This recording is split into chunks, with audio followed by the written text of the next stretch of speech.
നമസ്കാരം. പുതിയൊരു വീഡിയോയിലേക്ക് ഏവർക്കും സ്വാഗതം. ഒരുപാട് ആൾക്കാർ ഇന്ന് ചെറിയ രീതിയിലും വലിയ രീതിയിലുമൊക്കെ പല കർഷകരും ഏർപ്പെട്ടിരിക്കുന്ന ഒരു മേഖലയാണ് കോഴിക്കൃഷി.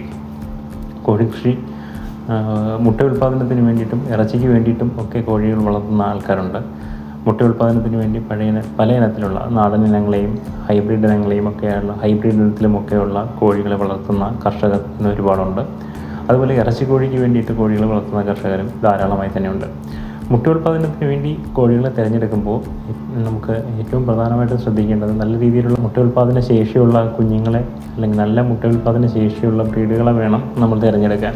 ഇപ്പോൾ തിരഞ്ഞെടുക്കുന്ന കോഴികളിൽ തന്നെ നല്ല മുട്ട ഉൽപ്പാദനം ഉള്ള കോഴികളോ നല്ല മുട്ട ഉൽപ്പാദനമോ ഉള്ള ബ്രീഡുകൾ തന്നെയാണെങ്കിലും ചിലപ്പോൾ അവ നല്ല രീതിയിൽ മുട്ട ഇട്ടുകൊണ്ടിരുന്ന കോഴികൾ കുറച്ച് കാലം കഴിയുമ്പോൾ പിന്നെ മുട്ട ഉൽപ്പാദനത്തിൽ നല്ല രീതിയിലുള്ള കുറവ് വരുന്നുണ്ട്.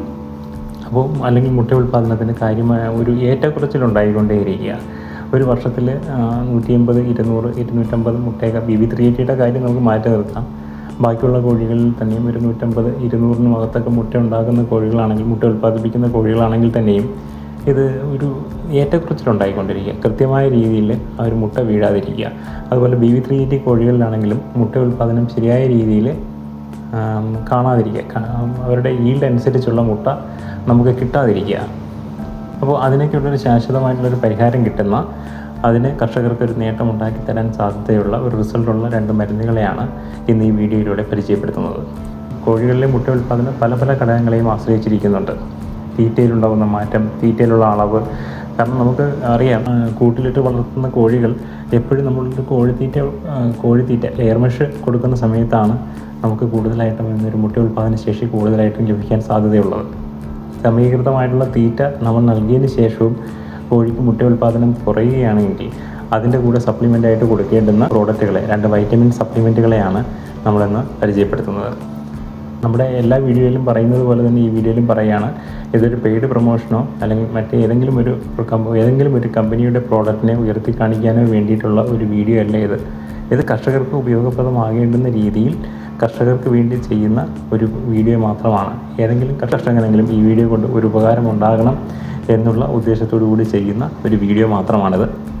അത് നമ്മൾ ഉദ്ദേശിച്ച് റിസൾട്ട് കിട്ടിയിട്ടുള്ള പ്രോഡക്റ്റുകൾ മാത്രമാണ് നമ്മൾ ഈ വീഡിയോയിലൂടെ സെലക്ട് ചെയ്ത് നിങ്ങളുടെ മുന്നിലേക്ക് എത്തിക്കുന്നത്.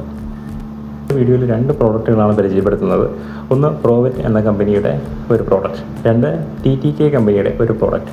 ഒന്ന് ഒരു ലിക്വിഡ് ഫോമിലുള്ളതും ഒന്ന് ഒരു ഗ്രാനുവൽ ഫോമിലുള്ളതുമായിട്ടുള്ള ഒരു പ്രോഡക്റ്റിനെയാണ് ഇന്ന് ഈ വീഡിയോയിലൂടെ പരിചയപ്പെടുത്തുന്നത്. രണ്ടും ഒരുപാട് നാളുകളായിട്ട് മാർക്കറ്റിൽ അവൈലബിൾ ആയിട്ടുള്ള 2 പ്രോഡക്റ്റുകൾ തന്നെയാണ്. ആദ്യമായി പരിചയപ്പെടുത്തുന്നത് TTK കമ്പനിയുടെ ഒരു പ്രോഡക്റ്റാണ്. TTKയുടെ ഓർക്കൽ പി ഗ്രാനുവൽസ്. കാൽഷ്യത്തിൻ്റെയും ഫോസ്ഫറസിൻ്റെയും വൈറ്റമിൻ ഡിയുടെയും ഒക്കെ ഒരു കോമ്പിനേഷനായിട്ടുള്ള ഒരു ഗ്രാനുവലാണ് ഓർക്കൽ പി ഗ്രാനുവൽ. ഈ ഓർക്കൽ പി ഗ്രാനുവൽ നമുക്ക് കോഴിക്ക് കൊടുക്കുമ്പോൾ ഒന്നുകിൽ തീറ്റയിൽ കൂടെ ചേർത്ത് ലെയർ മെഷിലൂടെയൊക്കെ ചേർത്ത് കൊടുക്കാം. അതല്ലെന്നുണ്ടെങ്കിൽ മറ്റെന്താണോ നിങ്ങൾ കൊടുക്കുന്നത്, ആഹാരം കൊടുക്കുന്നത്, തീറ്റ കൊടുക്കുന്നത്, അതിലൂടെ ചേർത്ത് കൊടുക്കാം. പക്ഷേ ഇത് നമ്മൾ കൊടുക്കുമ്പോൾ സാധാരണ ഡോക്ടേഴ്സ് ആയിരുന്നാലും എഴുതുമ്പോൾ നിർദ്ദേശിക്കാറ് തീറ്റയിൽ കൂടെ ചേർത്ത് കൊടുക്കാനാണ്. പക്ഷെ നമ്മളൊരു എക്സ്പീരിയൻസ് വെച്ചിട്ട് പറയുകയാണെങ്കിൽ ഓർക്കൽ പി ഗ്രാനുവൽസ് നമ്മൾ ലെയർ മെഷിലൂടെ ആയിരുന്നാലും മറ്റ് തീറ്റയിലൂടെ ആയിരുന്നാലും ഡ്രൈ ആയിട്ട് നമ്മൾ കൊടുക്കുന്ന സമയത്ത് അതിനുണ്ടാകുന്നൊരു പ്രശ്നം, കോഴി ഈ ഗ്രാനുവലിനെ കൊക്കുകൊണ്ട് കൊത്തിച്ചകഞ്ഞ് കളയാറുണ്ട്. കോഴിത്തീറ്റ കഴിച്ചിട്ട് ഈ ഓർക്കൽ പിയുടെ ഗ്രാനുവൽസിൻ്റെ ഈ തരിയെ ഗ്രാനുവലിനെ കൊക്കുകൊണ്ട് കൊത്തി ചകഞ്ഞ് കളയും. അതല്ലെന്നുണ്ടെങ്കിൽ അത് കഴിക്കാതെ മാറ്റി വയ്ക്കും. അപ്പോൾ ഇതിന് ഏറ്റവും ഉത്തമമായിട്ട് വരുന്നതെന്ന് പറഞ്ഞാൽ ഈ ഓർക്കൽ പി ഗ്രാനുവൽസ് ഒന്ന് വെള്ളത്തിൽ കുതിർത്തതിന് ശേഷം അത് ഏതെങ്കിലും ഒരു തീറ്റയിൽ കൂടി മിക്സ് ചെയ്തിട്ട് നിങ്ങൾക്ക് കൊടുക്കാവുന്നതാണ്. അതായിരിക്കും ഏറ്റവും നല്ല മാർഗം. രണ്ടാമത്, ഇത് വളരെയധികം റിസൾട്ട് കിട്ടുന്ന ഒരു പ്രോഡക്റ്റാണ് ഈ ഓർക്കൽ പി ഗ്രാനുവൽസ് എന്ന് പറയുന്നത്. മുട്ടയുടെ തോടിൻ്റെ ബലം കുറവും മുട്ട ഉൽപ്പാദനം കൂടാനും ഒക്കെ കോഴികൾക്ക് റിസൾട്ട് ഉണ്ടാകുന്ന തരത്തിലുള്ള 2 പ്രോഡക്റ്റുകളാണ്. ഒരു പ്രോഡക്റ്റാണ് ഈ TTK കമ്പനിയുടെ ഓർക്കൽ പി ഗ്രാനുവൽ.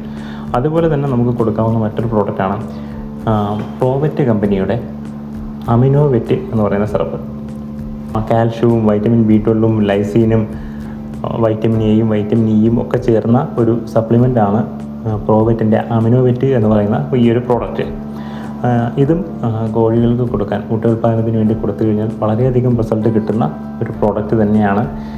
വളരെ ഇത് രണ്ടും നമുക്ക് ഒരേപോലെ കോഴികൾക്ക് കൊടുക്കാം. ഒരുമിച്ച് കൊടുക്കുന്നുണ്ട് യാതൊരു ദോഷവുമില്ല.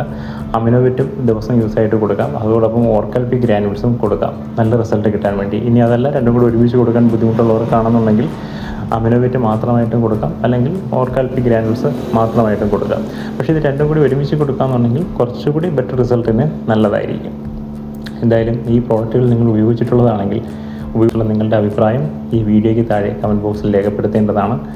വീഡിയോ നിങ്ങൾക്ക് ഇഷ്ടമായെങ്കിൽ ലൈക്ക് ചെയ്യുക, ഷെയർ ചെയ്യുക. നിങ്ങളുടെ വിലയേറിയ അഭിപ്രായങ്ങളും നിർദ്ദേശങ്ങളും ഈ വീഡിയോയ്ക്ക് താഴെ പോസ്റ്റ് ചെയ്യുക.